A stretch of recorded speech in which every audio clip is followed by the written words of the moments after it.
Good evening. Calling the Monday, May 15th Broadband Board meeting to order. We could all please stand for the Pledge of Allegiance in a moment of silence. I pledge allegiance to the flag of the United States of America and to the republic for which it stands, one nation, under God, indivisible, with liberty and justice for all. Moment of silence.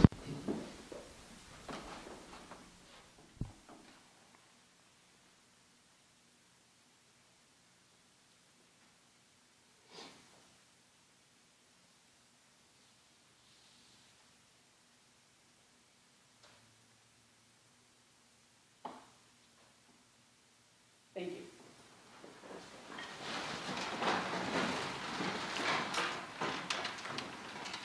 Madam Chair, I'd like to make a motion to adopt the agenda as presented. I'll second Mr. Carney's motion. We have a motion and a second. All those in favor say aye. Aye. Aye. Aye. Any opposed? Madam Chair, pardon the interruption. Mr. Frazier, is he joining us electronically or? No, he's not. Okay. And I have sent a text to see if he's on the way, but I've not heard back. Okay, thank you. Hopefully we'll hear from him.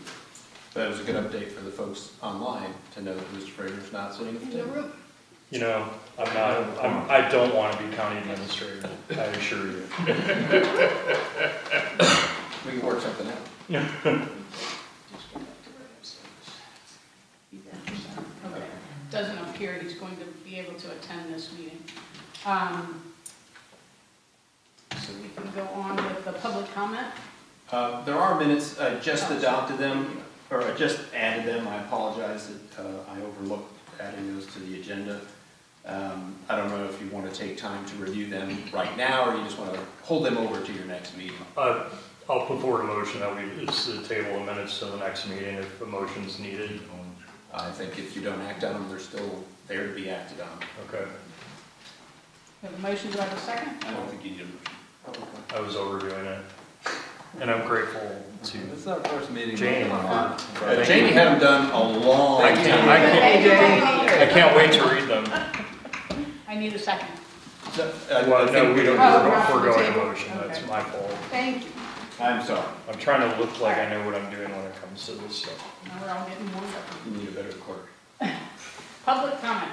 Anyone wishing to speak, please be recognized and come up and give us your name and the district you're in. And we'll ask you to speak kind of in the middle up here, close to, on the other side of the bar, but close to the mic so those folks joining us by Zoom can hear. I said all that. Somebody. Anybody? Nope. All right, not seeing anyone in the room that wishes to speak. Anyone on Zoom that would like to speak during public comment, please raise your Zoom hand to be recognized.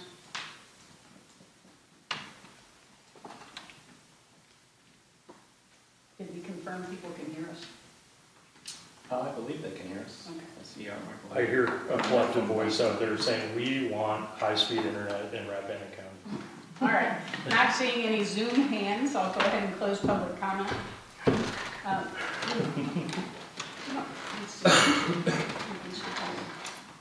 It was a chorus, I heard. Now it's fine, yeah.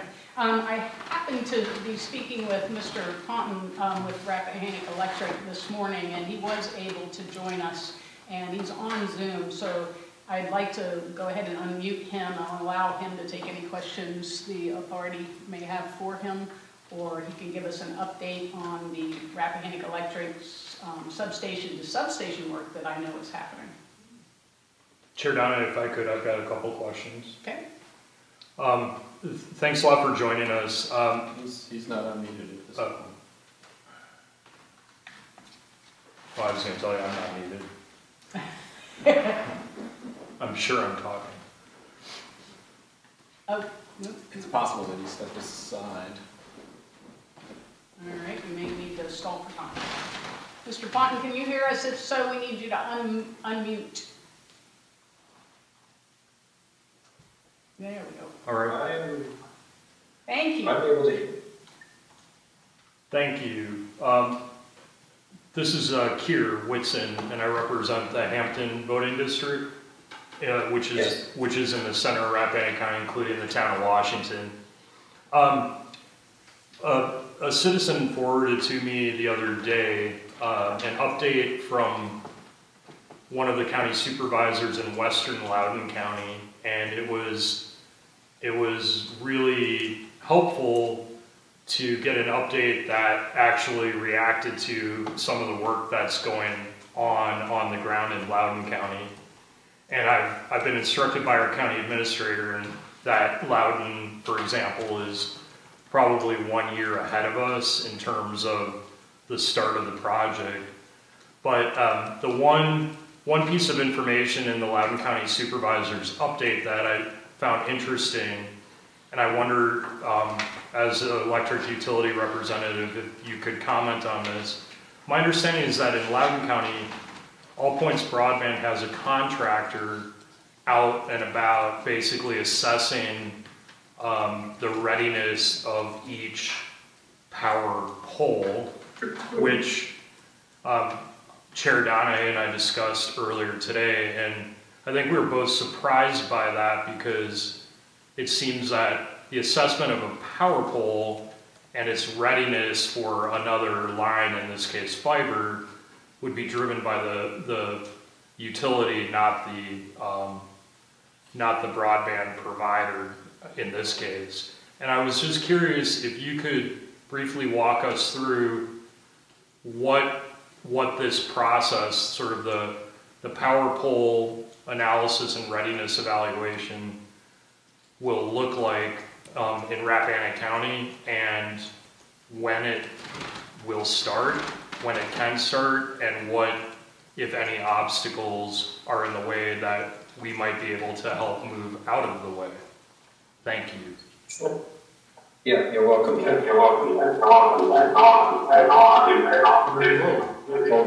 Hold on. Got two mics going there, something. Bad internet connection.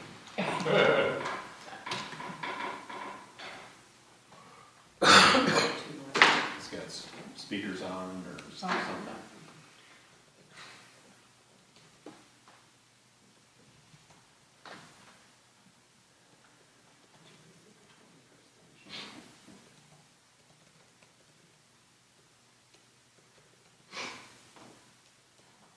Just 3 short years ago, we wouldn't have any idea how to do video. Okay. Let's try it again. Still has some echo. 'Cause I've not been able to hear anything on Zoom, so I was trying to dial in with my phone. So I can hear you on my phone, and I'll have to talk over Zoom, it appears. Got it. So you, For your question, did you hear Mr. Whitson? yes. Are you able to hear me now? Yes, sir. Okay. I'm trying to not let it echo so much. For your question on the poles and how they'll be ready, yes, that is the process, and what happens is all of the poles do have to be evaluated before we can add any other structures to them. So what they're telling you is correct. That is how it's done in every county, and it's done that way with different ISPs, whomever we may work with.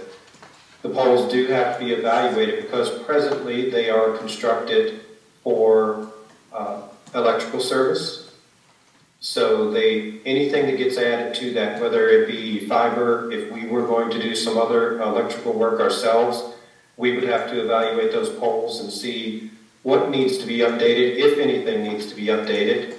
So the process is that All Points Broadband, as our partner with them to bring broadband, is they are responsible for having those poles evaluated because they are a joint use attacher.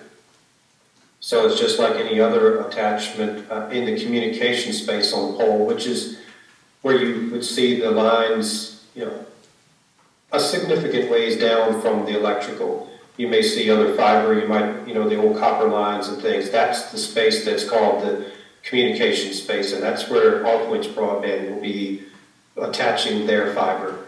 Our fiber that you've seen along 211 and 522 is up much closer to the power region, and that's where we locate all our fiber. We also have to do those load studies on the poles for things of that sort, even with putting our fiber up in that area, just to be sure, because the poles do have certain characteristics in loading, and although fiber is not all that heavy, when you stretch any kind of cable a few hundred feet, it does put added tension and added pull on the poles it's not evaluated for at this current time. So yes, that is very much a part of it, where All Points Broadband will have their contractor out. They will evaluate all the poles in the areas that they are going to be attaching to. They will then take that information back to their offices, evaluate it, run some analysis on it, and if any of the pole is found that it cannot handle the load that's going to be added to it with the fiber, then a order will be created, or a staking sheet as we call them, will be created, and those corrections will be made. It could be that the pole needs to be changed. It could be that we just need to move some wires around on the pole, maybe move a transformer on a pole, an underground riser. So it could be something rather simple. It could be just adding a guide wire. So those are all the things that have to be evaluated, and yes, All Points Broadband will be the one hiring the contractor to do that. Now, to help you have some assurance with that, we are very closely working with these contractors. They are presenting this work to us, to REC. We're evaluating it. We're not just taking it at face value that, that they're doing what needs to be done. We're confident that they are, because otherwise we wouldn't be allowing All Points to use these contractors. So we're confident in it, but we do very much evaluate it.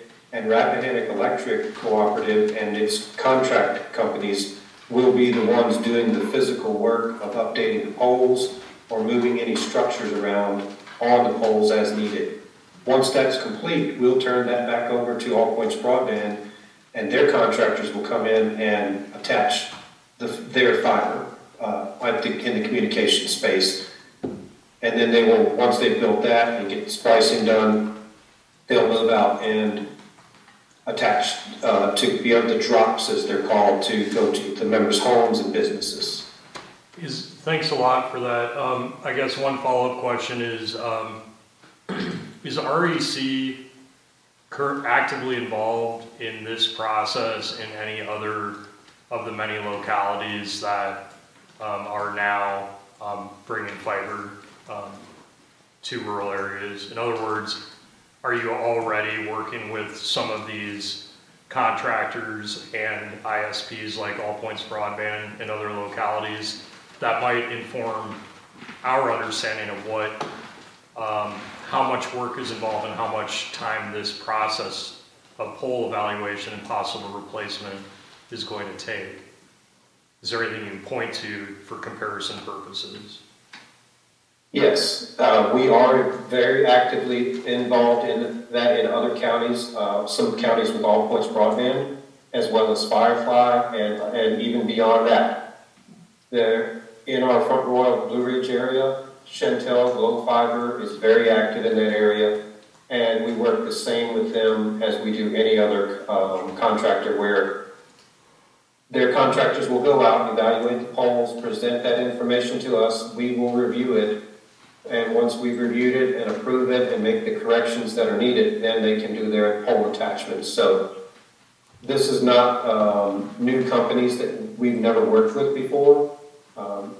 All Points is working with a couple of companies, and Timmons is one of the companies, and Dominion is a very large user of Timmons, and also Davy Resource Group, and we have used them in a number of capacities in the past. So these companies have been around a while. They're to be trusted, but as I said, we definitely review everything and be sure that it is what REC is expecting, that it meets our standards, and That way we're assured once the changes are made, it will support our electrical facilities as well as the fiber facilities. And we're about 275 square miles, and 20% of the landmass is in the Shenandoah National Park. So, back out, we'll just say roughly 225 square miles.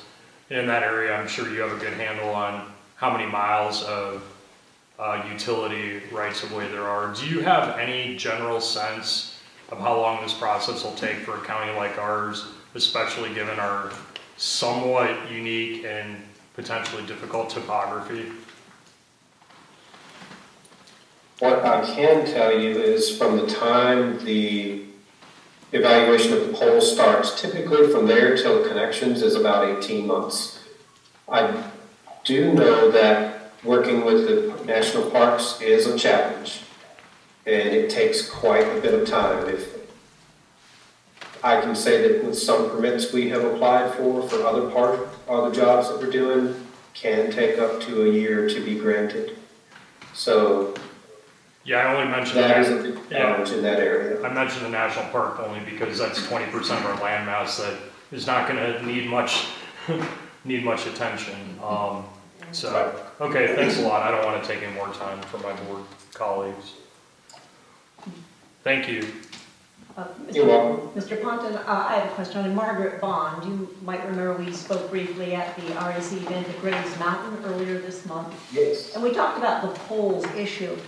I note in the most recent report by the Northern Shenandoah Valley Regional Commission that there are 2,378 poles that APB has collected field data on up to date.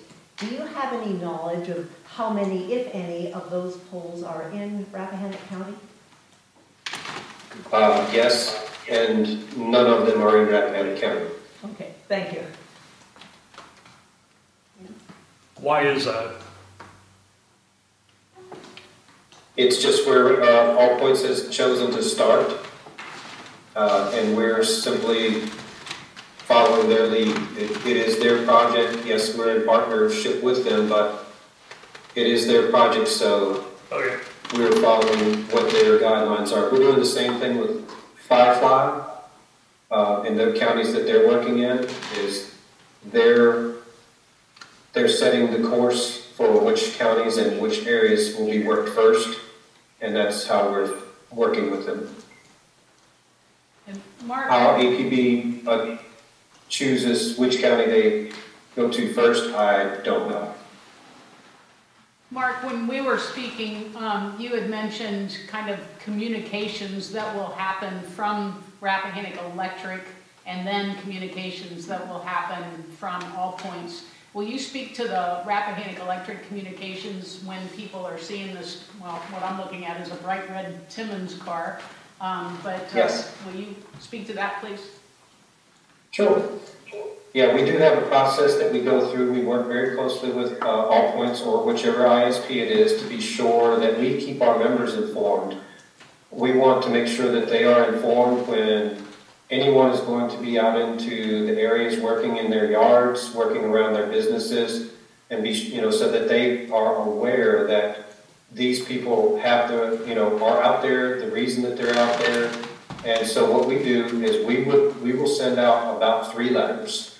The first letter will be when Timmons Group is in your county and out working in the area, and we will send out a letter that says that Timmons Group will be in the area, in your area between whatever the dates are, and we'll usually give a broad amount of time, because of weather and other factors that could make things change with the timeline. So we may give 60 days or 90 days, something of that sort. But we will identify the company, we'll identify what they're doing, and that letter will go out so that our members know, the county knows what's going on, and to be expecting these folks to be out, and that they have a reason for being out there, and they're not just some random company that might be out there up to something they shouldn't.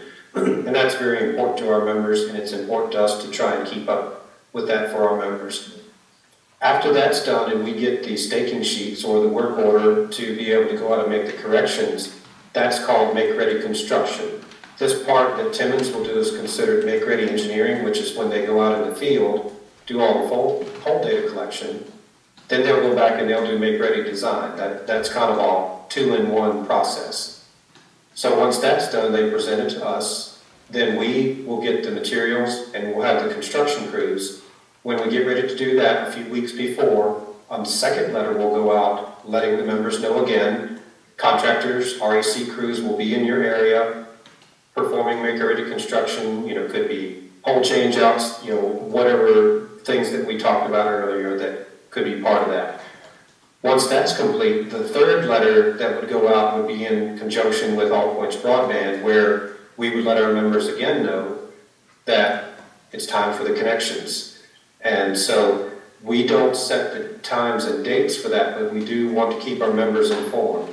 And then All Points Broadband's guidelines that they've been telling everyone is about 90 days before they're ready to make connections to a home or a business, they will contact that member and start making arrangements for when they actually make the physical connection and set up the service.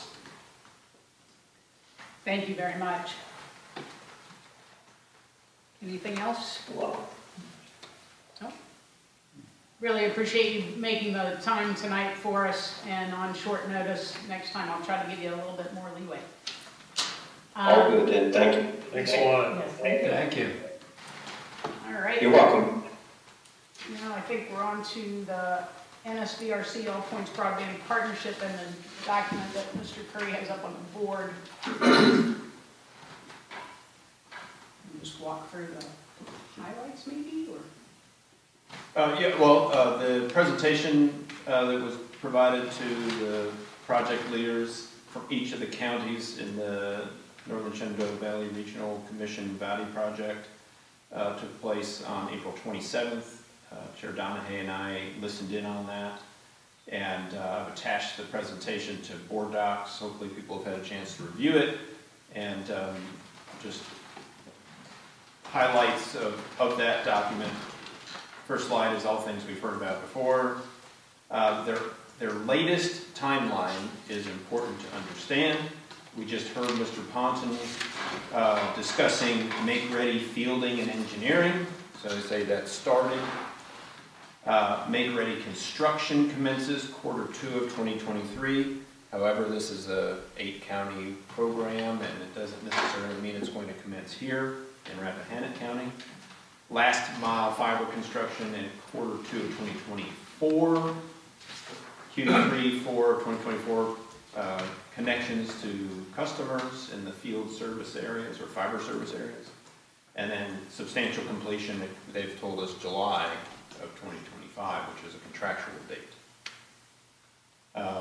Ms. Donahue mentioned the red car, so this was an image provided by All Points of what people might expect in the field. It's contractor Timmons, but you can see a big magnet on the side of the car letting them know why they're there. And they're literally surveying all the pole information, getting heights and items that are already connected to those poles. So we've talked a lot about middle mile. So here in Rappahannock County, All Points is relying on REC for middle mile. My understanding is that's done for REC throughout the county, what they're going to do, which was REC's fiber to connect their substations. So that's ready and in place. Then the make-ready work, which we just heard about, and then making sure there's enough design, and All Points has reiterated this over and over and over again, that they want enough design in the pipeline for a contractor to feel like there's enough work to be interested in bid aggressively and not think that they're going to run themselves out of work. They talked in the presentation a little bit about offices, no mention of any offices here in this county.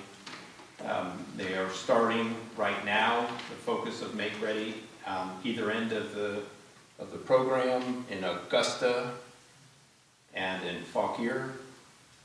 And so we also know that they're working in Culpeper. And Culpeper is a year ahead of us with their All Points project.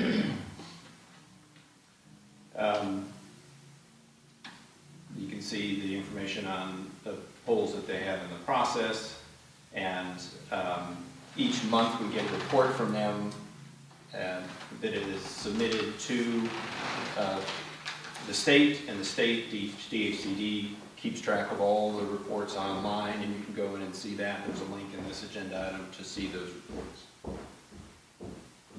Let's see. Big conversation last quarter and this quarter is, and this information continues to expand, and I've added additional information to this agenda item. What about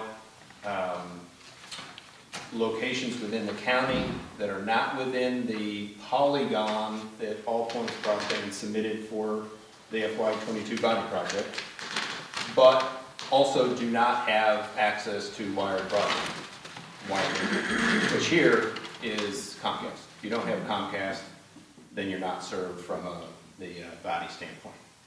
And they have told us that if you fall into that category, you will be connected either through All Points Private Investment, and they say, you know, maybe their fiber's going by this place anyway, and it's just, you know, they're going to get you, through LECAP, which is the line extension program, which that program continues to change based on, was really limited by needs-based, and I think that's loosening some.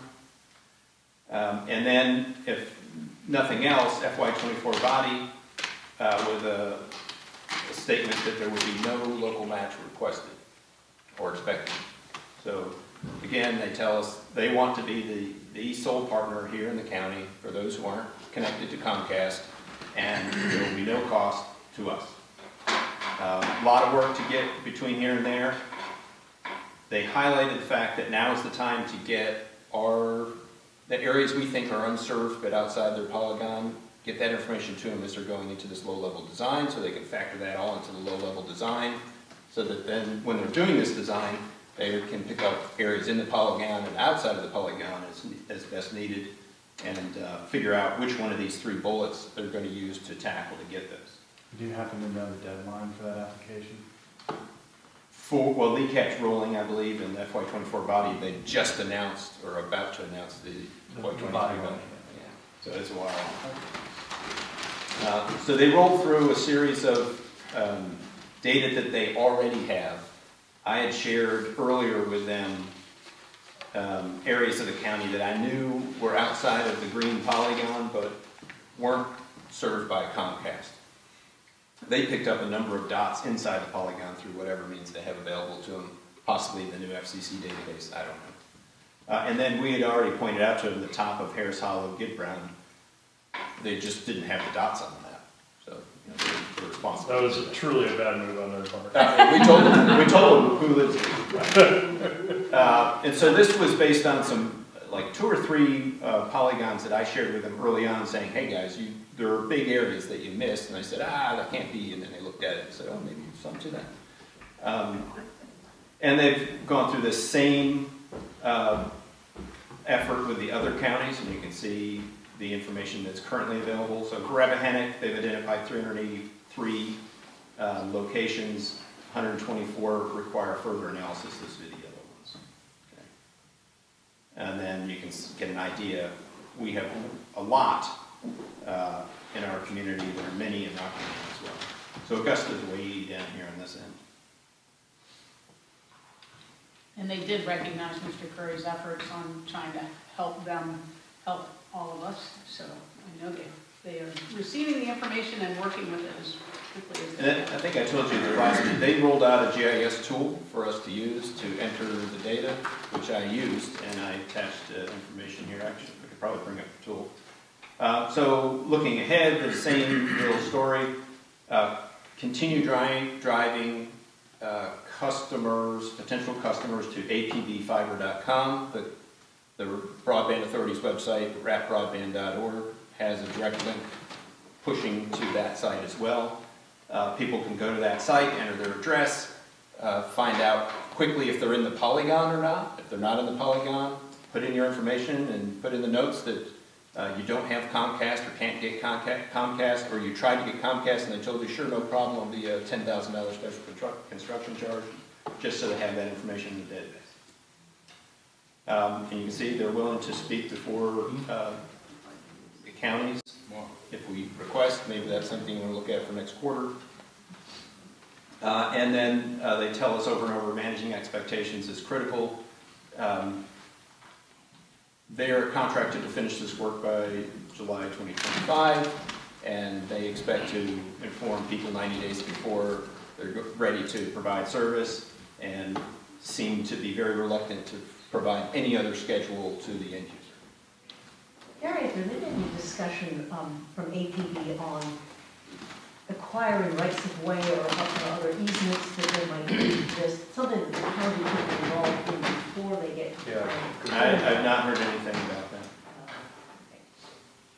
that. So this map, the purple is their polygon, and then the yellow are areas that I was able to,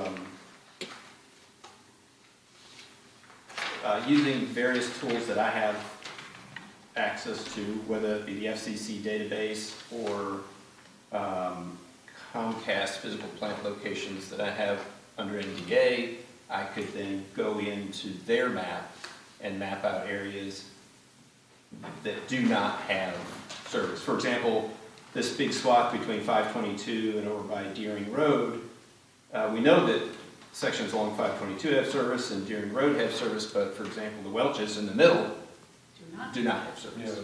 And so took a fair amount of time to dig through these maps and draw these polygons out to more precisely show where service is. Large stretch of 211 doesn't actually have service near Benvenue because the Comcast line runs south of there. It cuts across 729 well down near Lyle Lane, but points towards Benvenue intersection do not have service.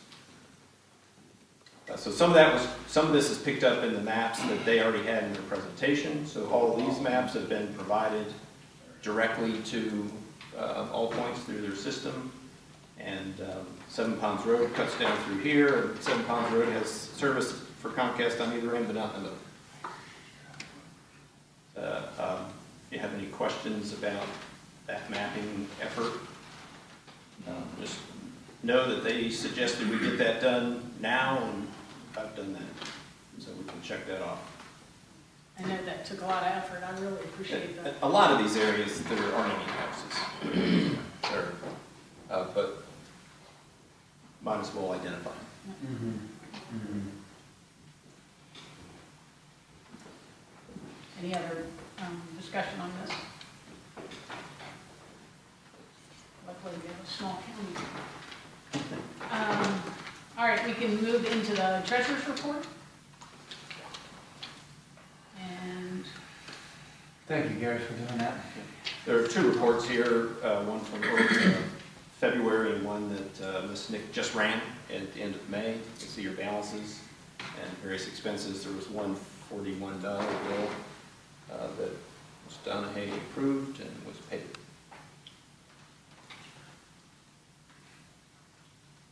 $41.35. motion to No. accept? No? We're good? All right. Any questions on those reports? All right. All right, let's move into open board discussion. Gary made the point with that slide deck about managing expectations, and I'll just take the word expectations. My expectations are simple. It's an expectation that we'll be treated like any of the other localities that are part of our agreement. And I know we got off to a rough start last September, making payment on time to all points for broadband, which is regrettable, but it happened. I note that the payments are now happening on time and as scheduled, and I only hope that because of that little hiccup at the outset, that that has not put us in a position where maybe someone's subjectively deciding that we're not a priority or that we're at the back of the line, because if that relationship with All Points Broadband has been impaired to any extent, I want to know about it, and I want to find out what we need to do to correct that, because I want to make sure that we are not, or that we are on equal footing with everyone else in this project. It's only fair to our citizens. That's really all I have. But I think having REC on the call is super useful, and thank you for coordinating that. And if they could, if he could continue to participate. And I do think next time we meet, we do need to hear from All Points Broadband, because I feel like to some extent the timeline is slipping a little bit. And I think Margaret asked a great question of these polls that have been evaluated, how many are in Rappahannock County, and the answer was none, which leads back to my earlier comment that I want to make sure that we haven't been in any way intentional, unintentionally, directly or indirectly deprioritized in this rollout process. Thanks. I think you'd find that 6 of the 8 counties would have none at this point in time. And that's just where we happen to be. You mentioned the payments, and I think I made sure that the authority board was aware, but the most recent quarterly payment, and the public is aware, was the first that was funded by the Vegas Foundation. That whole process of that there's an agreement that sets forth that we asked for the money when we need it from a cash flow basis, and so we made that cash schedule available to them. We worked very well together. They cut the check a week and a half before we needed it, directly electronically into your account, and then Ms. Nick was able to zip it right over to NSBRC account, where all of the money is. None of the Broadband Authority's dollars have been paid out from the NSBRC right now. They're all held in their bank account until they're earned by All Points. Well, so that raises, I do have another question. Surprise, surprise. Time value of money, and the fact that all these funds have been now parked somewhere else. We saw in our own budget cycle this spring that interest earnings are no longer de minimis, and they're actually meaningful. What if any, planned disposition is there for interest earned on localities' funds? This question was brought up by the Rockingham administrator, and the response was the grant does not allow us to make money on this money. Okay. And this is one of the reasons why Mr. Ockery and his foundation thought it'd be wiser for him to hold the money in his account as long as possible, rather than providing the full $3.5 million at one time. Okay.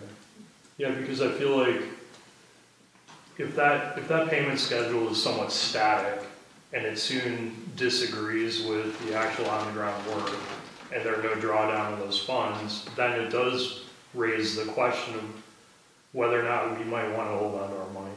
I mean, and I know our put-in is, smaller than, for example, the Ockery Family Foundation or PATH, but still, it's not insubstantial money.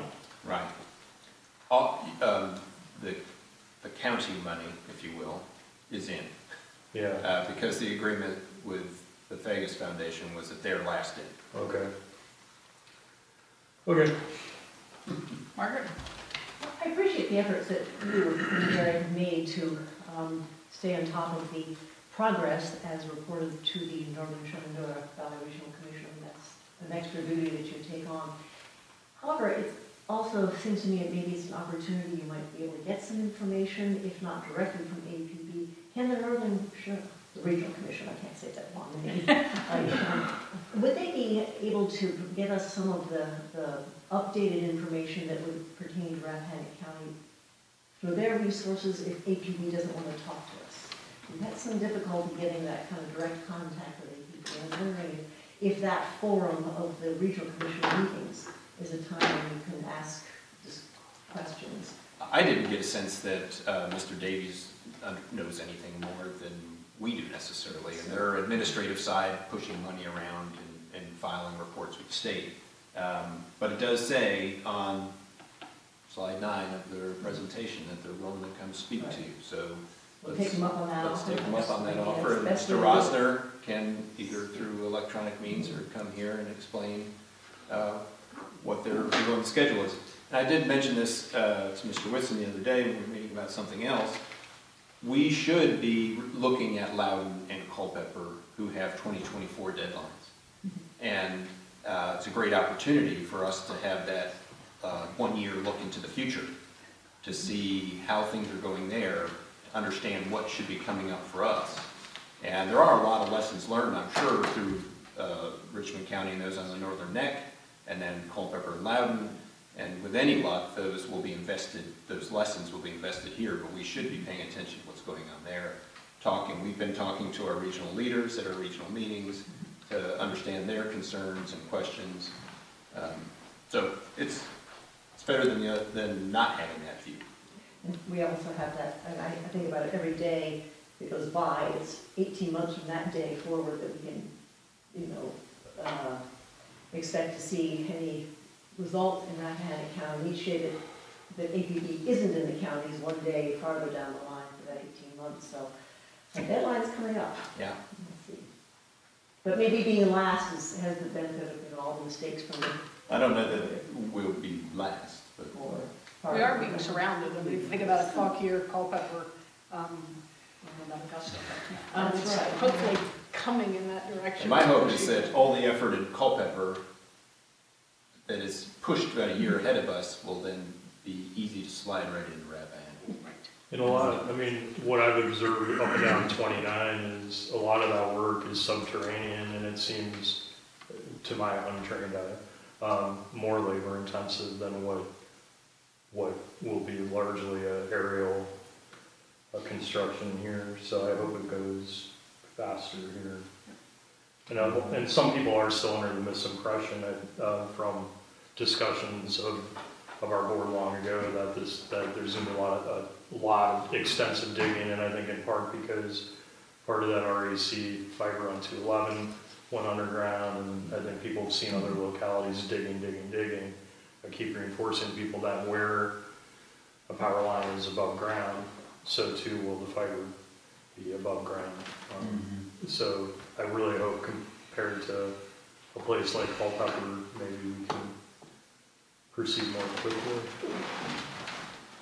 Carney? I have just one tiny logistical note to make, which is that I had a friend of mine in Harris Hollow, actually. I think I told you about this, but he put their address into the APB thing and was like, "You don't exist." And so then I tried it from my phone, and then it did work. I said, "Try it again." And there's maybe a lag of about 10 minutes. And then he tried it again, and it did work. And I've done a number of those where people would reach out and say, "It didn't work for me," and I'd put it in, like, "Yeah, it worked for me." So I texted him back, try again, and he did, but just to kind of remain hopeful in that sense. It's part of the educational part that you were sort of talking about. People ask me all the time, like, how are they going to dig through the mountain to get it to me? And I'm like, well, we're doing it a little bit of a different way. So, but I've gotten pretty positive feedback from people, and that was the only one that I'd heard that he had said that I don't exist.